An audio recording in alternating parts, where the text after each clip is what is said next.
Now, a White House shakeup. Chief of Staff Reince Priebus is out. President Donald Trump just sent a tweet saying Secretary John Kelly will take his place. In his tweets, the president said he would like to thank Priebus for his service and dedication to the country. All of this as the future of health care remains uncertain. This after another attempt by Republicans to get rid of Obamacare failed. Now the Senate really scrambling, trying to figure out what to do next.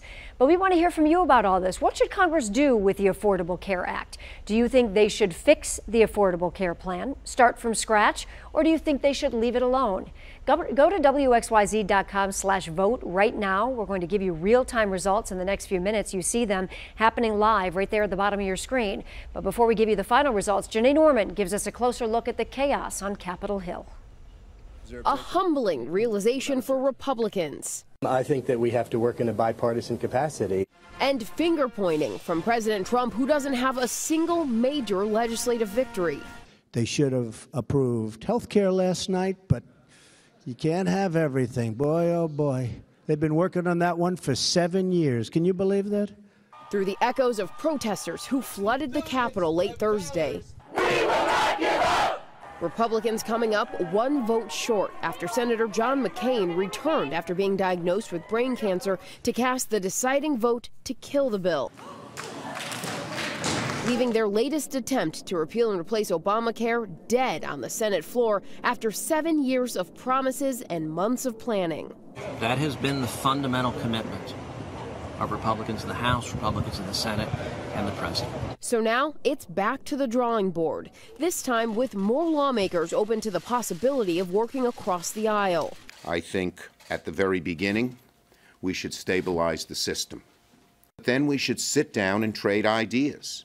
And while some Republicans are now shifting their focus to tax reform, others, like Congressman Mark Meadows, are continuing discussions on a way forward on health care that can attract more broad GOP support. I'm still optimistic that we'll have another motion to proceed and ultimately put something on the president's desk. President Obama released a statement about his signature legislation. He says there will always be more work to do, and now Congress must, quote, demonstrate the necessary bipartisanship and political courage to build on the Affordable Care Act. Janae Norman, ABC News, Washington. Now we want to thank those of you who took the time to vote. The polls are now closed. And here's the numbers, the results of our survey today. Again, it looks like Congress seems to be, the Republicans at least, are on the right track on this, according to you, our viewers. 62% say they should fix the plan. Only 19% should say they should leave it alone. And right now, the skinny repeal may not be the right idea. Only 19% want to be toyed with. They just want it done. Yeah, they want it done. I think it's going to take bipartisan support to get this thing done of some sort, right? All right, we'll follow that for you, certainly. TGIF. Some showers moving through Metro Detroit, but the sun is shining over Campus Marshes. Look at those shadows right there. It's a little breezy, though. They've moved right through downtown Detroit, right, Halloween? It's not bad on a Friday as long as they move through and exit for the weekend. That's what we're hoping. And so few and far between. Yeah. So even if you were to see a shower, you'd be the exception. It'll move through pretty quickly. And we're already starting the dry trend. So over the next couple of hours, we're giving it just a slight chance for a shower. And as we give it that slight chance for a shower, we'll start to at least to decrease the cloud cover too through the overnight hours. Looking at some of that cloud cover.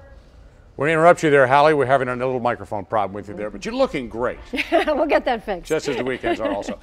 We're following the latest updates on North Korea's missile launch. A top nuclear expert says this latest launch shows the country's ability to develop a weapon that could strike the United States. U.S. officials confirmed this rocket flew for about 40 minutes, then hit off the coast of Japan. The Ohio State Fair has been given the all-clear to reopen some rides. Kiddie and low-impact rides are now back in business, including things like the carousel and the bumper boats.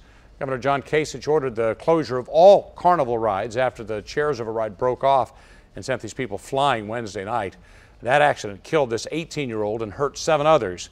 More than half of the rides at the Ohio State Fair remain closed right now. Well, police have identified the man found dead in a St. Clair Shores canal. A worker found him this morning floating in the water at Lakefront Park, located off Jefferson Avenue near Martyr Road. Police say the 66-year-old was reported missing by his family yesterday. His name has not yet been released. The medical examiner says there are no signs of foul play, but police are still investigating. And the Michigan Supreme Court has ruled against suspension for Oakland County Judge Lisa Gorsuch. Instead, they agreed that she should be reprimanded by public censure but not removed from the bench. A judicial panel recommended a 30-day unpaid suspension for Gorsuch after ruling that she violated judicial conduct rules. This happened during a contentious divorce and custody battle, you may recall, involving the Sumani family. Gorsuch found the kids in contempt and sent them to juvenile detention because they refused to have lunch with their father. From strip club to ice cream shop, Dairy Queen moving into a vacant building. The mayor calls it a victory, but still ahead why some neighbors say this is a dangerous idea. Plus, which one's yours? Are you okay? I am. What else? Newly released body cam footage from Venus Williams' car accident is revealing. And baby Charlie Gard's battle has come to an end. He passed away earlier today. Coming up next, a look back at his parents' fight to keep him alive.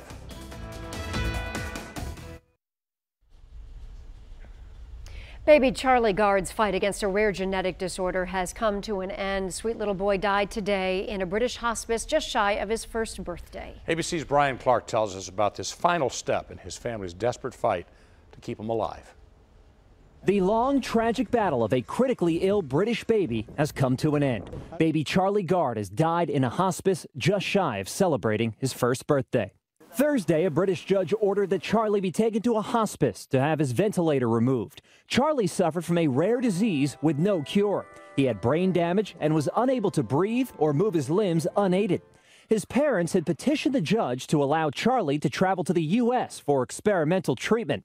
But an American doctor who flew to England to examine the baby determined it was too late. Charlie's parents finally accepting their son would never recover. Our son is an absolute warrior, and we could not be prouder of him, and we will miss him terribly. British doctors had always maintained that Charlie's genetic condition was terminal and that any treatment would only prolong the suffering. The fight to keep Charlie alive had gone on since March. Sympathy swelled around the world, including from the Pope and President Trump. Brian Clark, ABC News, New York. We have new details in that deadly car accident in Florida involving tennis superstar Venus Williams. Police just released body cam video from officers who responded to the scene. Take a look. How are you doing? Okay. Just a little confused. A little confused, okay. Is it possible that I could get your driver's licenses? My husband's on blood thinners and he's bleeding. Okay, we got fire rescue coming. The video shows the victim, Jerome Barson, and his wife talking to officers after the crash. It also shows Williams explaining to the officer what happened. The officer then tells Williams she was at fault, but explains why he didn't ticket her. Because I think you got stuck in the middle of the intersection. So it's one of those situations where you had the right of way, but you kind of lost the right of way. Because so in a situation like that, what do you do? Because you can't back up. Exactly. You just got stuck in a bad situation there. The Barson family filed a wrongful death lawsuit against Williams. They say this video supports their argument. Police surveillance video shows Williams enter the intersection lawfully on a green light. Heard the phrase "gotta bounce"? Well, a big storm sent a trampoline bouncing across the neighborhood. Take a look.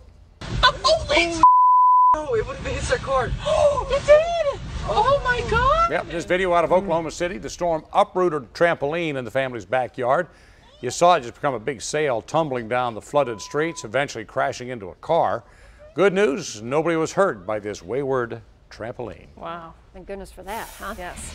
Nothing like that here, Hallie. Oh. We're talking about a beautiful weekend, right? It's breezy, but nothing like that. Right. So that's all we're talking about. Just maybe a little gust of wind here and there. But otherwise, it's going to be a really nice weekend. Glad to report that. It's all about timing, right? And a slight chance for a shower. That window of opportunity is starting to close quickly. If we were to catch a shower, it would mainly be south and east of town, so the downtown area. Cool and dry for tonight, and then that long stretch of weather, dry weather, I should say, starts this weekend. So looking at our 7 First Alert radar and satellite composite, you're seeing some cloud cover lingering behind the showers that rotated through, but those showers are now pressing off to the south and east, and you can see a little bit of lightning too over Lake Erie, but the trend is to continue to dry things out. 77 degrees with the northeast wind downtown, at 79 in Ann Arbor, 73 degrees Port Huron. You're always finding a little bit cooler weather, typically close to the water, and then down toward Monroe with those showers and clouds around, you're also in the low 70s. 54 degrees degrees. That is the dew point right now with a north wind at 20. Feels a little cooler than 77 degrees out there right now. Your sunset time is at 8:57. And looking at some of those current wind gusts right now, we're gusting up to 30 right now downtown, 23 in Port Huron, close to 30 in Windsor. And these winds will start to subside as we head through the overnight hours. We're going to notice that downward trend late tonight into tomorrow morning.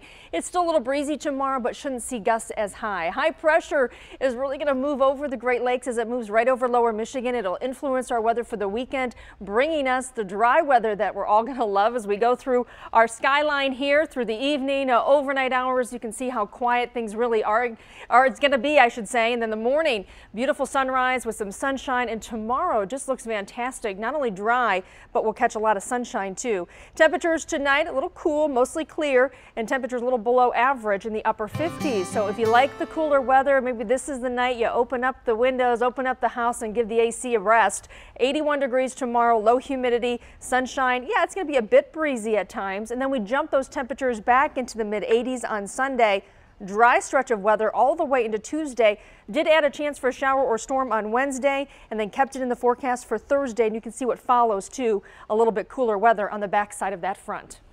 Thanks, Hallie. Here's a look at one of our 7 personal traffic cameras get you moving on this Friday. Yeah, let's take a look out at I-94 and 23 Mile Road right now. Eastbound traffic on I-94 a bit slow there, but westbound moving along just fine on this Friday. Hey, people trying to get up north, huh? Yeah. As Hallie told us, we are in for a beautiful weekend, but some Metro Detroit beaches are going to be closed.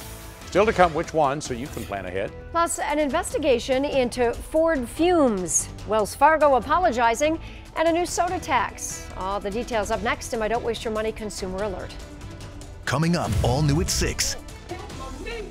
A courtroom shocker. A murder charge dismissed against a man accused of killing a mother right in front of her kids. The judge's surprising ruling here and where the case goes from now.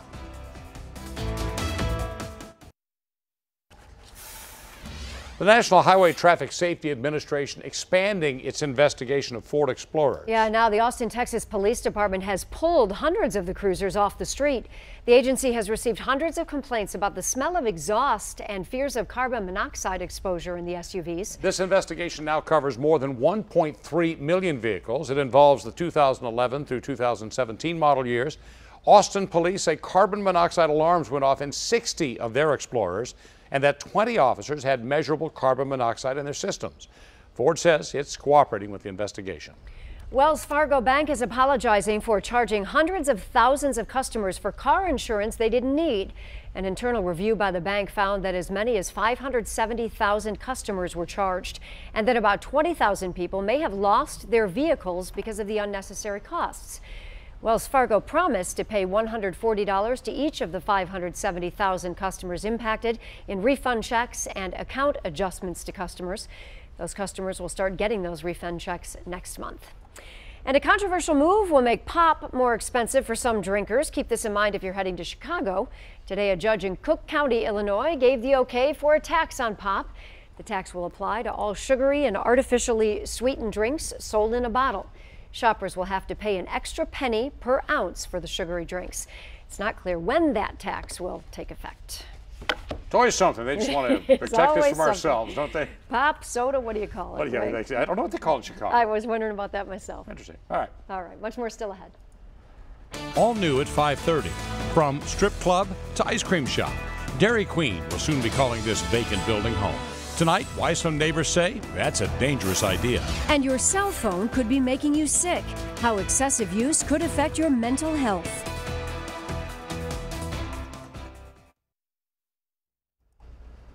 Taking action for you. 7 Action News at 5:30 starts right now. The city of Warren replacing a vacant strip club with a fast food restaurant. But now some residents are complaining about the traffic and the accidents that might cause. 7 investigator Jonathan Carlson with a look at both sides of this argument.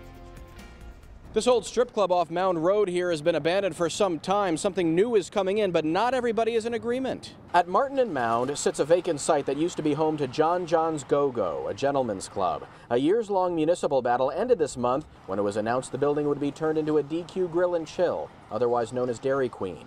Neighbors, tired of the eyesore, applauded. So did Mayor Jim Fouts, who says he's gotten only a few complaints. There's been a few people that would like to see the Go-Go Bar back. But since we first reported this story, some of you have taken to social media to let us know you're worried about increased traffic and potential accidents on the already congested Mound Road, something the mayor concedes. Mound is a very highly congested operation right now. We asked the mayor about accident statistics here. While numbers weren't available, he speaks for the police force and says this particular area isn't accident prone to his knowledge. And bottom line, whatever goes here is going to be commercial and is going to bring traffic. So get used to it. Certainly that property is commercial and something is going to go up there, and I'd much rather have a Dairy Queen. That, of course, is a matter of opinion, we suppose. In Warren tonight, I'm Jonathan Carlson, 7 Action News. We have more for you about a story we first told you about earlier, North Korea launching a missile that hit off the coast of Japan. Well, now experts are saying this could be a frightening prospect for us here right at home. ABC's Elizabeth Herr talks to experts about what this latest launch shows us about North Korea's capability to hit the U.S. Japan's Prime Minister Shinzo Abe condemning North Korea for launching yet another ballistic missile test. U.S. officials confirm it was an intercontinental ballistic missile that traveled for more than 40 minutes before landing off the coast of Japan. The Pentagon says the latest missile, like previous launches, was fired straight into the sky.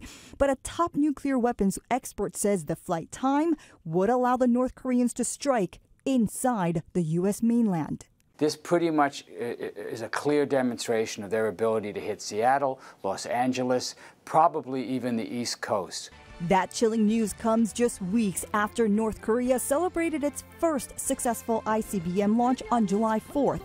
That two-stage missile shot some 1,700 miles into space, and at the time, experts warned, had the North Koreans angled the missile's trajectory for distance, not height, that missile could come close to Seattle. President Trump has said that North Korea would not be allowed to build a missile that could hit inside the continental U.S. We have two inexperienced, impulsive, really untested leaders. So the risk is very high that one of those or both might miscalculate. North Korean leader Kim Jong-un called the July 4th missile test a package of gifts on Independence Day, prompting an emergency meeting by the UN Security Council, urging global and immediate reaction. U.S. officials once again stressed they remain prepared to defend the U.S. and our allies, and military action is still an option. Elizabeth Herr, ABC News, New York. A trial date has been set for the young man accused of shooting Detroit police officers. Juwan Plummer shot 2 officers at his home back in April. He says he thought they were criminals trying to break in, and he was trying to protect his family. Now, this is because just 3 days earlier, someone had attempted to break into his home. So on the night of the shooting, Plummer's family called 911 after they heard noises. Plummer says he was afraid when he heard the knocking at his door, so he shot. His trial date scheduled for August 9th. A man is recovering after jumping from a burning home. The fire broke out near Livernois and Joy Road on Detroit's west side early this morning. Police say the man broke both his legs when he jumped from a window to escape the flames. A witness saw him and helped the man to safety. Firefighters were able to put out the flames, and there were no other injuries. Investigators are still working to determine the cause of that. And police are warning about a possible attempted child abduction in Monroe. Officers say this truck, this minivan here, was seen on East Chester near First Street last night. A 12-year-old says the driver tried to lure him inside the van. The child described the driver as a white male in his 40s or 50s with several visible tattoos, wearing a black hat. Officers spotted the vehicle with an Ohio plate about a half-mile away. Inside the car, they saw a black hat with sheriff written on the front, but there was no sign of the driver. If you have any information that could help out with this, please call Monroe Police. We'd like you to take a good look at your TV screen right there. See this guy here? Do you know who he is? This was taken inside a 7-Eleven in Westland. Police say this guy may have stolen a wallet, then used the credit card that was in it at that store. The victim says his wallet was stolen at Renee's Bar on Ann Arbor Trail in Westland earlier this month. And his credit card was used at that 7-Eleven a little while later on. So if you know who that man is, please contact Westland Police. A generous gift brings comfort to brave men and women who fought for our country. Yeah, Art Van is sponsoring a program to give out sofas to homeless veterans staying at Paquette Square in Detroit. The company giving out the couches at a discounted rate, and the new furniture gives veterans like Bonita Johnson a place to kick back and relax. I mean, when you're serving for the country, you know, you're not here with family, and then when you do come back home and find out that a lot of different organizations and company takes the time to donate to the veterans here, it's a happy feeling. You know that you're being loved and you're being appreciated for what you did to serve. Indeed. The company plans to give out 150 couches in all. The total value of the donations, $70,000. Good for them. A good cause. New concerns over whooping cough. More than 30 cases popping up in one Michigan community. Still ahead, why experts are afraid this could spread. Plus, turmoil in the White House. Up next, how President Trump is now responding to the new communication director's recent comments. Coming up, all new at 6. A New York man charged with trying to convince teenage girls into child porn. With more than 50 victims, including some from right here in Michigan, what he was doing when the FBI caught up with him, and the shocking discovery found on his computer. And it's the freeway of the future, and it's happening right now on I-75. Coming up, I'll tell you how I-75 signs and barrels are talking to cars, not just to the drivers. It's all coming up next on 7 Action News at 6. Sure hope you join us.